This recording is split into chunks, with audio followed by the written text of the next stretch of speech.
দাদু মা বলো বাবা জান মধুরে আইরে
জননী তুমি কাল গিয়েছে সেখানে আজকে ফিরে এসে আমার এমন মনের বদলে কেন কথা বলছো দেখো জননী, তুমি বলতে পারো আমার বয়স কত?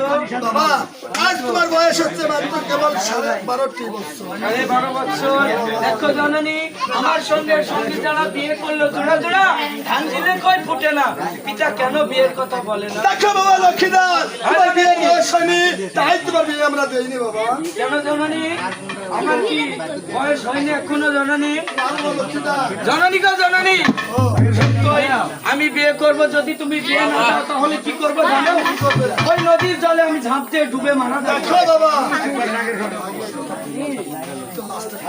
সত্যই তুমি বিবাহ না বাবা আমরা তোমার বিবাহ দেবো না। তাহলে আমি কি করবো জানো? করবে? এই তোমার জোরবন্দির ঘরে আমি কেওয়ার দেবো, বাইরেও বাড়াবো না, তোমার হাতের অন্নও খাবো না, এবং কি কথাও বলবো না। দেখো বাবা তুমি হচ্ছে সেটা তোমার ব্যক্তিগত ব্যাপার।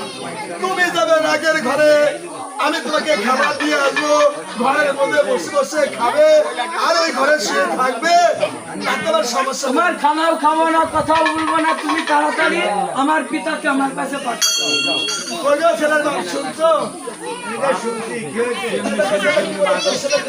ছেলে কি বলেছে? ছেলে কি বলছো তুমি গিয়ে শোনো। ছেলে কোথায়? আগের ঘরে। দেহ তো 5টা না 10টা না একটা দেহ? এই, একটা ছেলে একটা ছেলে। আচ্ছা, আমি দেখছি তুমি একটু আচ্ছা, যাও।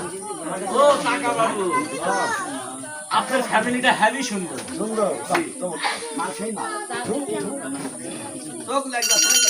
বেটা লক্ষিন্দার, বেটা লক্ষিন্দার আসো গো। পিতা আমায় দেখেছেন? হ্যাঁ বাবা, তোমার ডেকে দিচ্ছি বকেন কেন? দেখেন পিতা, যার স্থান যেখানে সে সেখানে তো থাকবে। বাবা তোমার স্থান হচ্ছে সোনার রাজপথে। ওনার রাজপাশে হ্যাঁ, তুমি একটা আমার বেটা আপনি বলতে পারেন পিতা আমার, সিংহাসনে বসে থাকবে। আপনি বলতে পারেন পিতা আমার বয়স কত? তোমার বয়সটা 15-16 বছর। 15 থেকে 16 বছর। আমার সঙ্গে সঙ্গী যারা বিয়ে করলো জোড়া জোড়া ধান দিলে কই ফুটে না, পিতা কেন বিয়ের কথা বলেন না? আমি তো অন্যায় কথা বলিনি। আমার সঙ্গে তুমি বিবাহ কথা বলছো? না পিতা, আমি তো অন্যায় কথা বলিনি। বাবা লক্ষিন্দার, বলেন। অন্যায় কথা বলতে আবার অন্যায় বলেছো। যাক, তখন তুমি নিজের মুখে বিয়ের কথা বলছো, তোমার মায়ের সঙ্গে কোনো পরামর্শ করে তোমার দেবো 1200। সত্যই বলছেন তো? হ্যাঁ বাবা। ঠিক আছে, তাহলে আমি বাইরে আসছি পিতা। কোথায় সনিকা? এই তো বলো না, তুমি হচ্ছে যে বলো, আমি কিছু নেই। শোনো, ছেলে যখন নিজেকে বিয়ের কথা বলেছে ছেলেকে শুনবে না, বুঝছো? ছেলে বিয়ে দিতে হবে, তোমার কিন্তু কথা আছে। বলো সনিকা। তবে পুত্র লক্ষ্মীদার যখন বিবাহের জন্য ভেঙে পড়েছে, সে যখন কোনো নিষেধ নাই শুনবে, তবে একটি কথা আমি আপনাদের বলো, একটিরা 5টা কথা বলো সনিকা। ঘরে বাইরে এক মন ভাই পীরের দর্শন, তোমার কথা আমি শুনবো। কি বলতে যাচ্ছ বলো? তোমার লক্ষ্মীদারের বিবাহ দেওয়ার আগে ওই সাতালি পর্বতে বলো সনিকা। তবে লক্ষ্মীদারের বিবাহ দেওয়ার আগে আমার যে একে একে 6 ছেলে ছিল, একে একে 6 পুত্র হারা হয়ে একে লক্ষ্মীকে কোলে পেয়ে এই চাপড়ে আলো করে আছি। তবে লক্ষ্মীদারকে বিবাহ দেওয়ার আগে একটিবার মনসা, মনসা, যে মনসার নাম শুনে আমার দাও দাও করে শুনবি। আর সেই মনসার নাম তুমি নিচ্ছ, কুবের সুরকি নদী পশ্চিম হয়, ধরতাম গায়ে হাত ধরে, হ্যাঁ? কুবের বেলা যদি পশ্চিম হয়, তবে অনেক ওই ঘাম লাগাইতে পুষ্প দিলাম। তুমি সেই মনসা, মনসা, মনসা। কিন্তু আপনার একটি অহংকারের জন্য, এই আপনার একই দর্শনের জন্য আজ একে একে 6 পুত্র হারা হয়েছি। আপনি অহংকার ছেড়ে একটিবার ওই মনসার